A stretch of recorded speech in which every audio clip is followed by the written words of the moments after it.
Alors, nous allons parler un peu, une fois de plus, du cocotier de la Guinée-Conakry. Amnesty International est en train de mettre la pression, ou va commencer à mettre la pression sur le cocotier de la Guinée. Nous sommes en Guinée-Conakry. Il y a un individu qui faisait partie de la Légion française, qui est venu tromper les Guinéens par un coup d'État.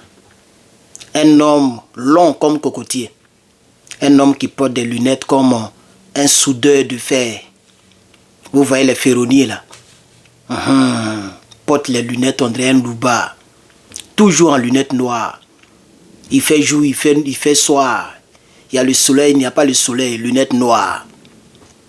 J'ai regardé une photo que peut-être je vais vous montrer. On dirait un gangster avec des gants bizarres. Je ne sais pas s'il veut ressembler à IB.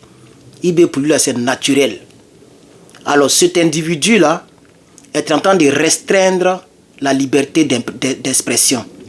Il est en train de bafouer les droits de l'homme en Guinée.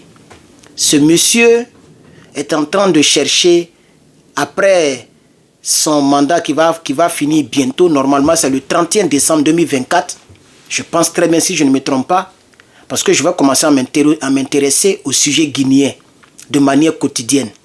Alors tous les Guinéens qui sont ici aux États-Unis, en Afrique, dès que vous avez une information, envoyez-moi l'information, mais officielle. L'information officielle. Donc vous m'envoyez l'information et vous m'envoyez la source de votre information. Moi-même, je fais des recherches et quand elle est officielle, je vais en parler. Parce qu'il faut que M. Doumbouya Mamadi, qu'il quitte le pouvoir. Ce monsieur n'est pas bon. Ce monsieur n'est pas bon. Quelqu'un qui a travaillé à la Légion française. Et c'est pas fini. Qui est parti marier Tobabou. La mariée blanche. Vous savez, toutes les personnes qui marient les Tobabou, comme les Draman et ceux-là, ces personnes-là ne sont pas trop fiables. On ne dit pas de ne pas marier une blanche. Hein? Les blanches sont merveilleuses. Oui, mais quand on est en politique, des personnes qui s'orientent comme ça, là, vous avez vu, il y a un gars en Côte d'Ivoire, hein, d'origine sénégalaise, qui dit que lui, il est ami de Barack Obama et puis de l'ancien plus riche du monde. Il n'est plus le plus riche du monde. Comment il s'appelle là? Oh, j'ai même oublié son nom, mais son visage est là. Comment il s'appelle le gars qui a inventé le truc d'ordinateur là? J'ai oublié. Voilà. Donc, vous voyez, il dit que non, ceux-là, ce sont mes amis. Donc, je peux bien diriger la Côte d'Ivoire. C'est quel argument politique ça là? Vous voyez?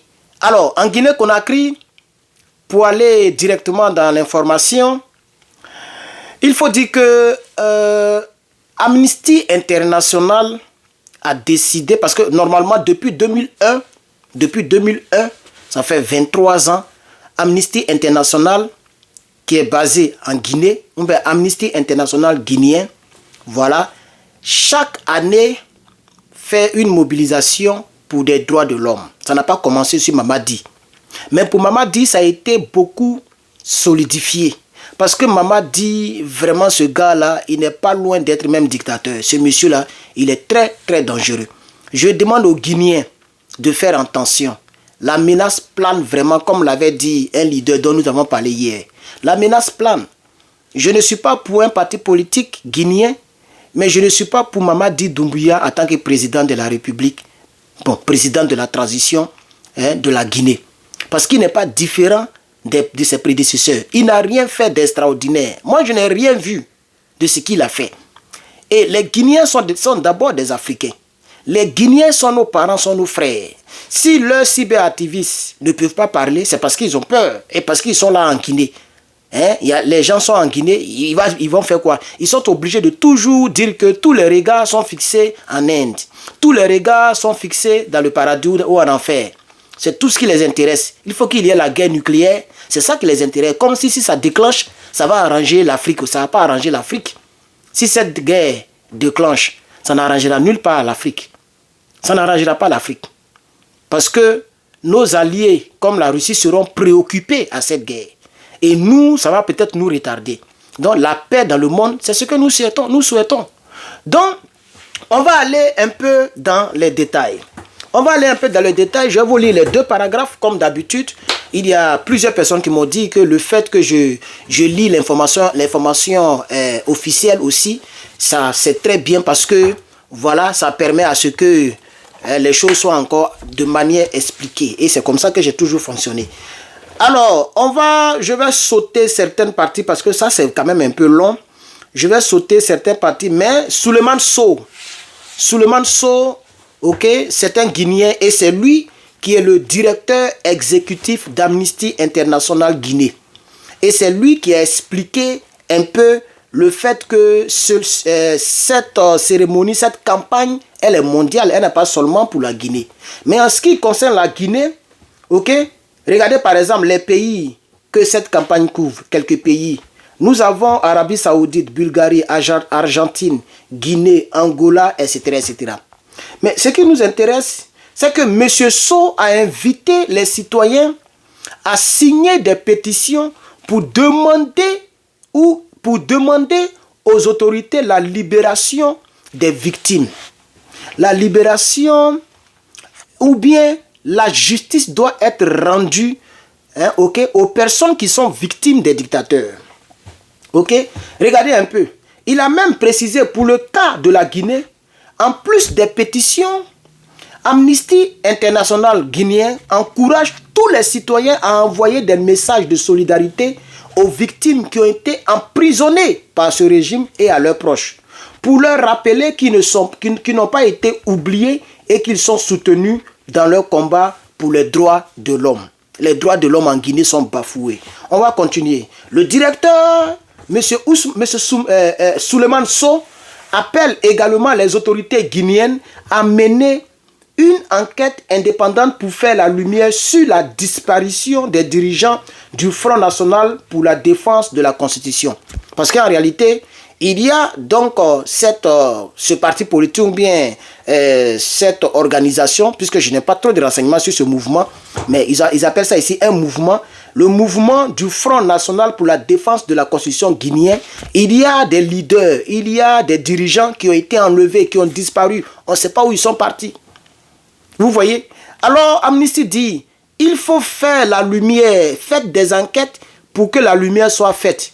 Maintenant, et si c'est eux qui ont enlevé ces dirigeants-là du Front National pour la défense de la Constitution, comment est-ce qu'ils vont bien faire l'enquête en question?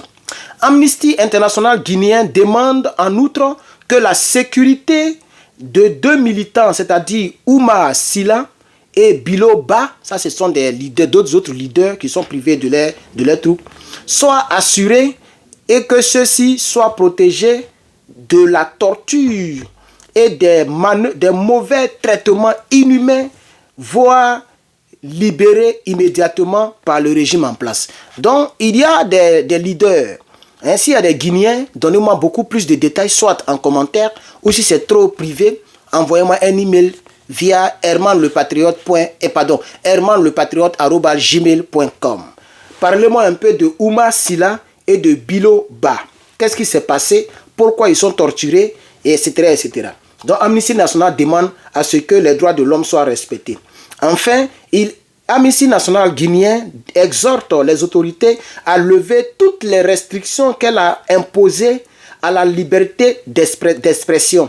Donc, en Guinée, si tu parles trop, tu peux avoir des problèmes. C'est ce qui veut dire qu'il n'y a pas de liberté d'expression.